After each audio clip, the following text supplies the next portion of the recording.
नमस्कार साथियों, आज हमारे बीच में एक ऐसी महिला हैं जिनका मम्मी पापा का साया बचपन में ही उठ गया था। इनके कोई अपना भाई नहीं था। 3 छोटी छोटी बच्चियां जिन्हें परिवार वालों ने भी कोई सपोर्ट नहीं किया।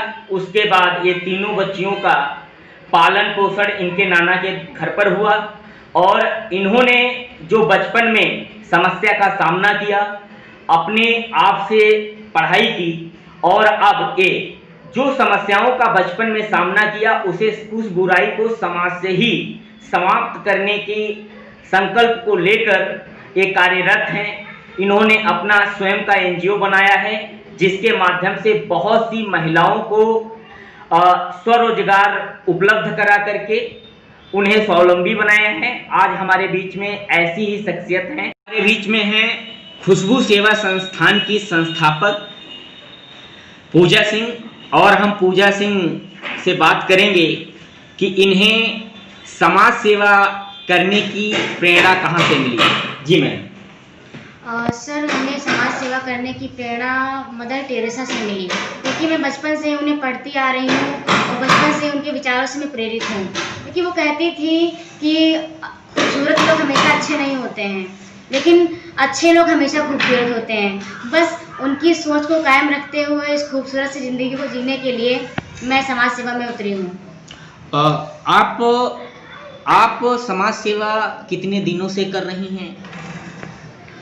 सर, किसी के लिए कुछ करने की कोई उम्र नहीं होती है और लोगों के लिए कुछ करना, लोगों की मदद करना बचपन से ही मेरे अंदर। लेकिन इसके चलते मैं विगत 3 वर्षों से किसी अन्य ट्रस्ट के माध्यम से और खुद अपने स्वयं के सेवा संस्थान के द्वारा मैं लोगों की मदद करती आ रही हूँ। आप अब तक कितनी महिलाओं को अपने एनजीओ के माध्यम से जागरूक किया, जिसके माध्यम से वे लोग अपने परिवार का भरण पोषण कर रही हैं या स्वयं से स्वावलंबी बनी हैं? सर, मैंने हमेशा जो है व्यवहारिक शिक्षा पे जोर दिया है कि महिलाएं जो हैं व्यवहारिक शिक्षा ग्रहण करें। इसीलिए मैंने काफ़ी महिलाओं को कंप्यूटर, सिलाई कढ़ाई, बुनाई, यहाँ तक कि पार्लर का काम सिखाया, जिसके चलते वो अभी शुरुआती दौर में कम से कम 300 से ऊपर महिलाएं आत्मनिर्भर हो चुकी हैं। मैम, आज भी समाज में ये विडंबना है कि पुरुषों की अपेक्षाकृत महिलाओं को कम प्राथमिकता दी जाती है। इस विषय पर आपका क्या कहना है? सर, मैं सबसे पहले ये कहना चाहूँगी कि महिलाएं जो है आज भी पुरुषों से कहीं भी कम नहीं हैं। बस बात इतनी है कि पुरुष प्रधान देश है हमारा, और इसकी पुरुष प्रधान मानसिकता ही महिलाओं को कम आंकती है। क्योंकि महिलाएं जो है सृष्टि का आधार है, समाज की पूरक है, लेकिन यहाँ पे महिलाओं को दौलत से, उसकी सामाजिक स्थिति से तोला जाता है, जो कि कहीं ना कहीं बहुत ही गलत है। इसलिए मैं चाहूँगी, पुरुषों से निवेदन करना चाहूँगी कि वो नारी शक्ति के उद्धारक ना बनकर नारी शक्ति के सहायक बने। मैम, आज भी समाज में बहुत से ऐसे दूषित मानसिकता के लोग हैं जिनके चलते समाज में बहुत सी छात्राएं शिक्षा से वंचित रह जाती हैं। इस विषय पर आपका क्या कहना है? सर, इस विषय पर मैं कहना चाहूँगी कि अगर आपकी बेटी जो है पढ़ने के लिए जागरूक है, वो पढ़ना चाहती है, आगे बढ़ना चाहती है, अपने लक्ष्य के प्रति जागरूक है, तो आपके पड़ोसी क्या कहते हैं, लोग क्या कहते हैं, आपको इसकी फिक्र नहीं करनी चाहिए। क्योंकि अगर आप इसकी फिक्र करेंगे तो आपकी बेटी आगे कभी नहीं बढ़ पाएगी।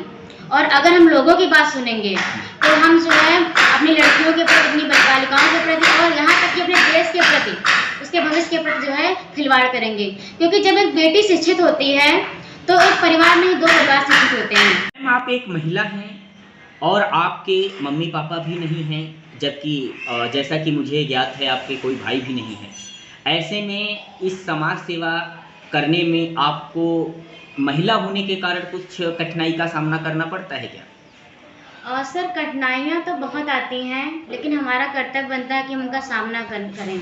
और सर, कठिनाइयाँ आती भी हैं, लेकिन अम्बेडकर जी ने कहा है कि पुरुष का संगठन समाज बनाता है और महिलाएं अगर संगठित होंगी तो राष्ट्र बनेगा। बस इसी विचारधारा को लेकर हम चल रहे हैं और जो भी परेशानी आती है हम लोग सारी महिलाएं उनका मिलकर सामना करते हैं। मैम, यदि हम शहरी क्षेत्रों को छोड़ दें, ग्रामीण क्षेत्रों की बात करें तो वहाँ पर अधिकांश छात्राएं इसलिए शिक्षा से वंचित रह जाती हैं कि उनके पास में कोई विद्यालय नहीं होता है जिससे वो हाई स्कूल या आगे की शिक्षा पा सकें। इस पर आपका क्या कहना है? सर, जो है बेटियां जो है समाज बनाता है। बेटी खुद से बेटी नहीं होती है, क्योंकि लोगों की दूषित मानसिकता का वो कहीं ना कहीं शिकार है। तो सर मैं कहना चाहूँगी कि बेटियों को जो है अगर दूर है स्कूल, फिर भी जो है उसे स्कूल भेजना चाहिए, और समाज को यहाँ तक कि उनके परिवार वालों को भी उनका सहयोग और सपोर्ट करना चाहिए, जिससे वो आगे पढ़ सकें और बढ़ सकें। मैम, आज आप महिलाओं को, छात्राओं को इस चैनल के माध्यम से क्या संदेश देना चाहेंगी? मैं उन सब बेटियों से, महिलाओं से ये कहना चाहूँगी कि हमें जो है अपनी लड़ाई खुद लड़नी है। हमारी देश में पुरुष प्रधान सोच है, मानसिकता है, वो कभी जो है महिलाओं को आगे बढ़ने नहीं देना चाहती है। तो हमारा कर्तव्य है, हमारी रिस्पॉन्सिबिलिटी है कि हम अपने हक को छीनें, अपने हक को मांगें और उसके लिए हम लड़ें, क्योंकि जब तक हम आगे उसके लिए, अपने हक के लिए लड़ेंगे नहीं, तब तक हमें हमारा हक नहीं मिलेगा। इसलिए पढ़ें, लिखें और आगे बढ़ें और अपने हक के लिए लड़ें।